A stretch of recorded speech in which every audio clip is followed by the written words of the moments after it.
Hello दोस्तों, welcome back to my YouTube channel. आज का हमारा टॉपिक है what is blood and its components. आज हम जानेंगे ब्लड क्या होता है और इसके कितने कंपोनेंट्स होते हैं। Blood is the fluid which flows in blood vessels. Blood क्या है? एक तरल पदार्थ है जो रक्त नलिकाओं में बहता है। It transport substance like digested food from the small intestine to the other parts of the body. यानी कि जो ब्लड होता है ये ट्रांसपोर्ट करता है डाइजेस्टेड फूड को स्मॉल इंटेस्टाइन से बॉडी के जितने भी पार्ट्स हैं वहां तक क्या करता है, ये फूड प्रोवाइड करवाता है। It carries oxygen from the lungs to the cells of the body. यानी कि ब्लड क्या करता है, जो ऑक्सीजन होता है, कहाँ होता है ऑक्सीजन? लंग्स में। ठीक है, लंग्स से ऑक्सीजन कहाँ पहुंचाने में का काम करता है ये? जो भी हमारी बॉडी की सेल्स हैं वहां तक ये ऑक्सीजन प्रोवाइड कराता है सभी सेल्स को, क्योंकि सेल्स को ऑक्सीजन की बहुत जरूरत होती है, क्योंकि तभी जो हमारी सेल्स है उनको क्या मिलती है? एनर्जी मिलती है। ठीक है। It also transports waste from removal from the body. यानी कि वेस्ट को भी रिमूव करने में कौन मदद करता है? ब्लड आपका ट्रांसपोर्ट करवाता है ना। ठीक है।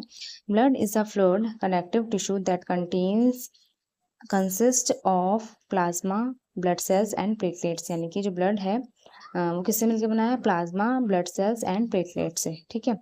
ब्लड सेल्स भी दो टाइप्स की इसमें होती हैं, आगे बढ़ेंगे। It makes up 8% of our body weight. यानी कि जो हमारा 8% वेट होता है वो ब्लड का होता है। ठीक है। हमारी बॉडी का 8% वेट ब्लड का होता है।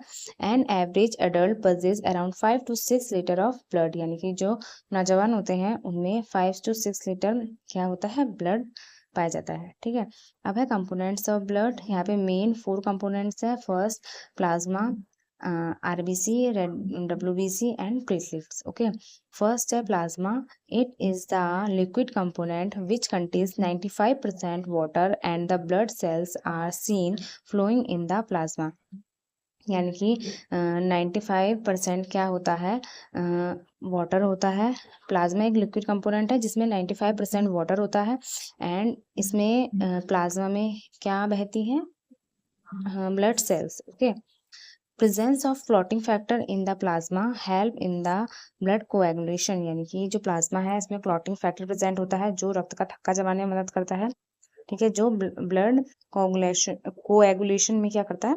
हेल्प करता है। Okay.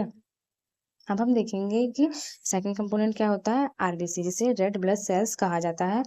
RBC are responsible for transporting oxygen from your lungs to your body's tissue. यानी कि जो आरबीसी होती है ये रिस्पॉन्सिबल होती है ट्रांसपोर्ट करने में। किसको ट्रांसपोर्ट करती है? ये ऑक्सीजन का ट्रांसपोर्ट करती है लंग्स से बॉडी के टिश्यू तक। ठीक है।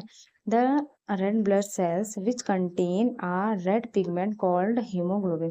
यानी कि जो रेड ब्लड सेल्स है इनके पास एक रेड पिगमेंट होता है जिसे हीमोग्लोबिन कहा जाता है।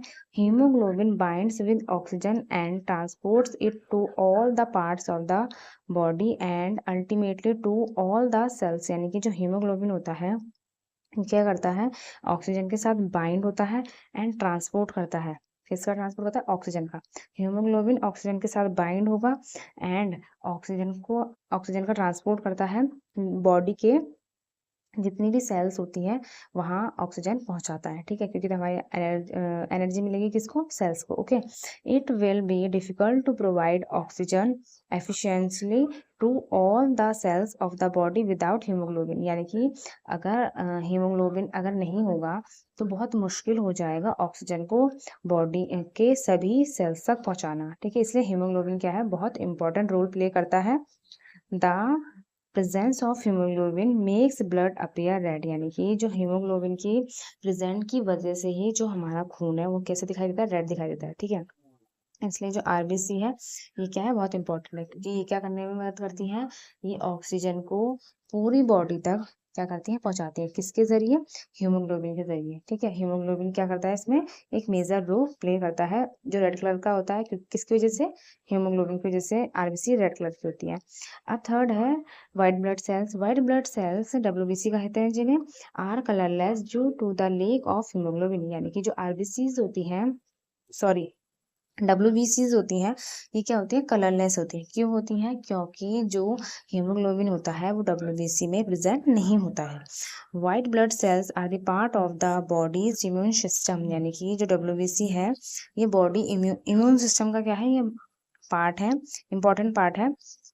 क्यों है? ये देखिए कि जो WBC होती हैं fight against germs and disease that may enters our body, यानी कि WBC क्या करती हैं, फाइट करती हैं। अगर कोई जर्म्स या कोई डिजीज या कोई वायरस हमारी बॉडी में आ गया है, उससे फाइट करती हैं, ठीक है, फाइट करती हैं और हमारी बॉडी को प्रोटेक्ट जितना उससे हो सकता है वो प्रोटेक्ट करने की कोशिश करती है। इसलिए ये बहुत इंपॉर्टेंट क्या है, इसका रोल है, ठीक है, हमारी बॉडी में। अब लास्ट है platelets. Platelets are tiny blood cells that help your body form clots to stop bleeding, यानी कि जो प्लेटलेट्स होती हैं ये बहुत छोटी ब्लड सेल्स होती हैं जो मदद करती है clots to blood stop bleeding, यानी कि खून को रोकने में मदद करती हैं, ठीक है।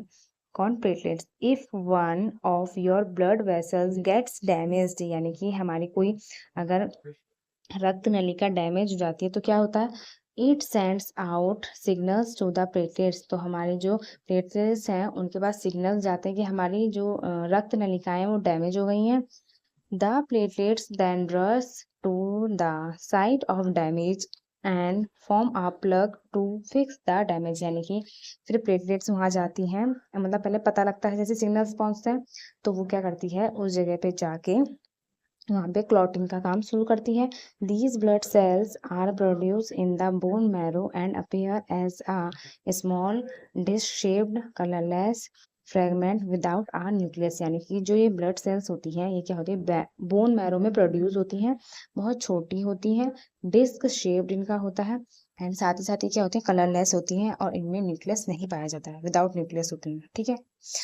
आई होप आपको ये टॉपिक समझ में आया होगा। Thanks for watching.